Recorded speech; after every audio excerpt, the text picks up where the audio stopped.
Hey, what's up, guys? It's me, your Moving Biz CEO, Sean John. For everyone who's ordered the book really quickly, the books ship out on Mondays and Fridays. So if you haven't gotten your copy, it's probably shipping out tomorrow. So just a heads up, your book is on the way. What book? I wrote a book about personal finance called Ready, Set, Wealth, Learn the Secrets of the Rich and Wealthy. And this book has pretty much everything that I know about money and personal finance. So a few years ago, my life was jacked up when it comes to money. And as I began to make money, I started understanding money management, how to use money to make money as opposed to trading time for money. Now use money to acquire more time and get freedom, right? So if you want to get a copy of the book, there's a lot of good content in here. So just put the word book in a comment. It is on Amazon. I don't recommend you buy it from Amazon. I recommend you buy it directly from us. Just put book in a comment and we'll get a copy out to you. And I'm telling you, it's awesome. It's a great book full of great content. So today we're going to talk about this. A big part of your business is going to be, I always say, like, the most important part of your business is going to be your advertising. And with that being said, your advertising, push it back a little bit so you can see this. The advertising is going to consist of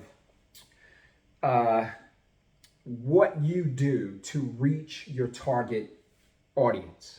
So what is it that you do that separates you from your competition or from your other competitors in your area that'll get the focus, the consumer focus on you and away from your competitors? So as you go through the journey of starting a business, one of the first things you're going to learn, because remember, if a business is easy to get into, and if it's easy for you to get into, then it's easy for anybody to get into. So the less requirements that it takes to get into your industry, your particular industry, that means there's a really, really good chance that the industry is going to be saturated because it doesn't take a whole lot to get into the industry. For example, the moving industry there's tons of companies because you don't really need a whole lot. You need some equipment, which you can rent. You can rent a dolly, you can rent blankets. You need to pay a guy to help you, but you can pay that guy after you get paid. So you don't even have to have the money up front. Also, you may or may not need a truck. Customer can rent a truck. You can do a job without a truck. So it's very, very easy. There's no like months and months of training, not even weeks and weeks of training. It's something you can pick up very easily. If your role is to be a laborer, that's something that you can learn very quickly. If your role is to be on the phone, we can teach you that in a week. If your role is to, be in the customer experience department, that's simple. So it doesn't take a lot to be able to get you to that stage where you can go out and do the business, right? So being that it's easy, then you have to focus even harder now on how to separate yourself from everybody else. And a big part of that is going to be your marketing. So if you're sitting there, by the way, hit thumbs up, hit subscribe, welcome to the channel. If you're sitting there and you haven't found out or figured out a way to generate more leads, then you're not doing a good job of growing your business, because if the phone's not ringing, the bank ain't singing, okay? So if your phone's not ringing off the hook, that means you're not getting an opportunity to grow your business. Whatever you're making is all you're gonna make. So if you're making $1,000 a week, that's all you're going to make, because you haven't figured out how to get that phone ringing by generating leads, right? So you need to generate more leads. You need to be a company that thrives on lead generation, right? So a couple of things go into that, just right off the top of my head. When it comes to getting leads, and these may not be things that you think about. These are things that I think about when I think about generating leads. I think about my business. I think about, and I'm just gonna wing this off the top of my head. I think about my business name. Why is that important, you ask? Like, good question. Okay, business name is important because I want to name my business using words that customers are already familiar with, that they've already used throughout their life as much as possible. So if I name my business Alphabet, right? Alphabet Movers. Then they have been using the word alphabet forever. Name my business Jumping Jack Movers. They've been doing jumping jack since they were children. What I'm not going to do is name my business something that they cannot remember, a word that they cannot spell, they're not familiar with. There are companies here in Dallas, and even if I wanted to find them, I couldn't because I don't know how to spell their name. I don't even remember their name because the name was just too difficult to register. So the business name is going to be important. Don't go out there and create a business name that's good for you, but it's hard for the customer. It's not about you, it's about the customer and how convenient you are to be located. Does that make sense? Also, please, for the love of God, please don't name your business after you. We love you, John. I don't want to see John Movers on the side of a truck. You're not the brand. Let the business be the brand, not you. Let the customer service be the brand, not you. Does that make sense? So the business name is something super important. Make sure that the business name is something that the customers can easily remember, that they can easily spell, and just think about things like that, right? Also, something you might not think about. Logo colors. So your business name, logo, the colors. What colors are you using? Are you using colors that are dull? Are you brown? Are you gray?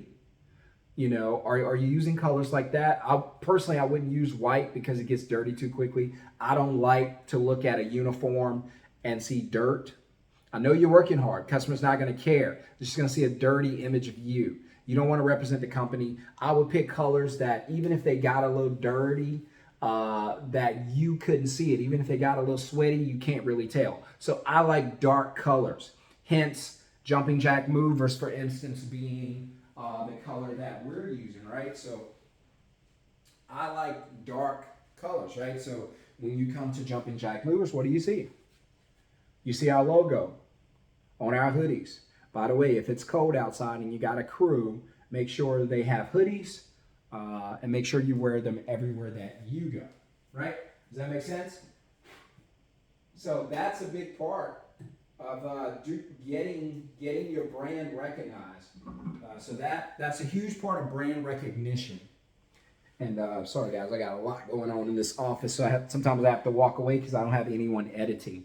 By the way, if you're an editor, if you know someone who edits, I could really use some help, man. So I'm doing all of this myself, but I just like to pour stuff out. So I know this ain't like the best channel when it comes to graphics and whatnot. I don't know how to do all that cute stuff, but I'll just give you the real deal game. So I'm not trying to be fancy. I'm trying to be productive, right? So I want to educate you, give you some value, and that's my game. So when you pick logo, think about when the guys are sweaty. I prefer dark colors again, so you don't see the sweat just pouring through and the guys don't look dirty, right? That's why I like that. So I would stay away from light colors and things like that. I would also pick colors that stand out, color combinations that stand out. Orange, green, pink, blue, yellow, purple, gold. I pick things that stand out, right? Colors that contrast real well. If you need to think of some colors, go look at some college basketball logos, football logos. They already do a great job of that, right? So go find whatever sticks out in your mind. Say, oh, I remember that because Coca-Cola did red and white, right? Pepsi did blue and I think it's like maybe red and white.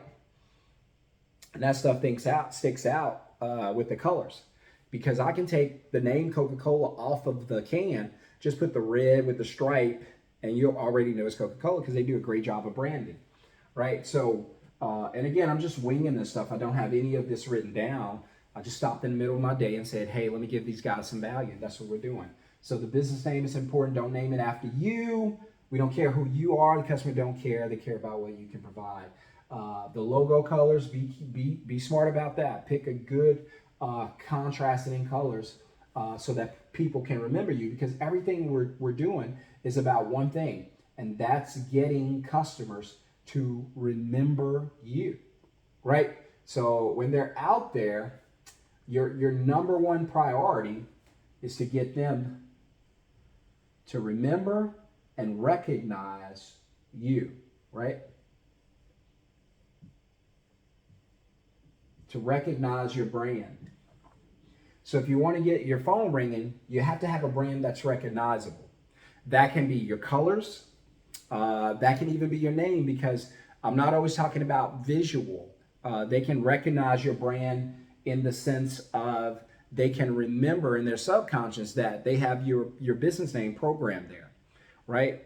So think about that whenever you're thinking about how can I be as recognizable as possible.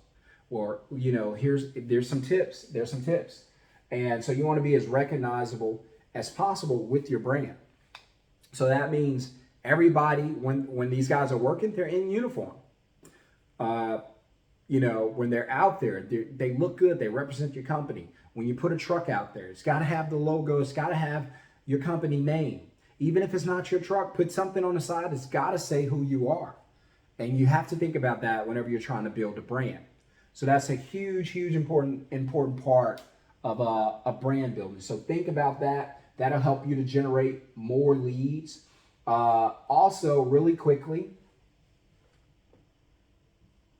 what about this? What about getting more referrals? You want to get more leads? Get more referrals. When you leave a customer's house, you should always ask for referrals. You should never do a job, complete a job, and leave a customer's house without first asking them for a referral, which is a cute name for a lead. Ask them for a referral. Sean, I asked them, they don't give me anything. I know, but there's ways you can go about doing it to almost guarantee that they will give you a referral. They will actually, the way I set it up, the way I teach it in the masterclass, they will want to give you a referral. In fact, they will try so hard to wreck their minds to find somebody that needs to be moved. And there's a way that I do that. So if you want to get the masterclass, by the way, the link is in the comments below. Click it. The masterclass is very affordable. It's about 3.5 hours, and you get personal teaching with me throughout the year. So go ahead and grab that masterclass. Click link below. If you want to get in it, just type masterclass in a comment. If you want to get a copy of my book, type book in the comments. And also, one thing I've added, if you want to learn how to get the best script for your business and how to actually talk it out and go through it with the customer on a phone call, put script in the comments. And because if I get enough interest, I'm going to do a training on how to set up your script. All right, so get referrals. You should never leave out of a customer's house without referrals, right? So make sure that your referrals are on point, that every time you do a job, you don't leave the customer's house without asking for one. That's going to be a huge part of how you generate business, because I love referrals. I think it's the best way to do business. Reason being is because if someone refer you, you're probably not going to do any homework or research. You're going to take their word because you already trust them. And so you're going to go and create that reservation with that company just based off what your friend said. You're not even going to do the research. They could be a one-star company, but because your friend hits you up and say, yeah, John, listen, by the way, man, I use this great company. Go check these guys out, hit them up, right? And we get calls all the time where customers are saying, yeah, you moved a friend of mine, you moved my family, you moved somebody I know. And they told me, all right, they never even found us online or anything. They went directly to us and they were ready to schedule, ready to book that reservation, all right? So these are quick off the top of my head, just 4 quick things. Again, just go over real fast. Pick a business name that is easy to remember, easy to spell, that can be stored in your customer's subconscious and be easy to bring up, right? Logo colors are important. If they can't recognize your name, they can probably recognize your colors, like the example I gave you with Coca-Cola and so many other brands, right? You need to be recognizable. The customer needs to be able to recognize your brand at all times, whether you're in the house on a job, whether you're at lunch, does not matter. Everybody should look the same. Everybody should have the same uniforms, unless you're upper management, you have the collared shirts. By the way, that's a good point. You should do that. but your brand should be highly recognizable. And the last thing, there's so many others, but I'll cut the video off here. Referrals. You should not leave a customer's house without getting a referral, because if you get a referral, that's pretty much a 99% chance that you'll get the reservation. I don't know about you, but I like 99% because that's almost a guarantee. So if you want the book, let me know in the comments, write book. If you want to get into my script training, if I get enough people that want it, because I've gotten a few messages back, but if you want to learn, and I'll walk you through how to write the script out and how to actually deliver it over the phone so you can pass the script to anybody, your wife, your cousin, your friend, family, and they'll nail it every time because they don't have to sell. Because people will go, well, I don't know how to sell. Perfect. Do you know how to read? All I need you to do is read the script this way. It'll take care of business. So if I get enough people writing script in the comments, I'll set up a class and train you. So think about that. If you want to get in the Moving Success Masterclass with me and the rest of my students, go ahead and hit check in the comments down low and hit the link that'll take you to the course. It's about 3.5 hours. Course is very affordable, just a couple $100. I'm telling you, it's going to change your life, change your business. If you like this, trust me, the course is fire, fire, fire, right? So you ain't seen nothing yet. I'm Sean John. Hit subscribe, hit thumbs up. Welcome to the channel, guys. I got to go. Peace. Have a good day. Bye.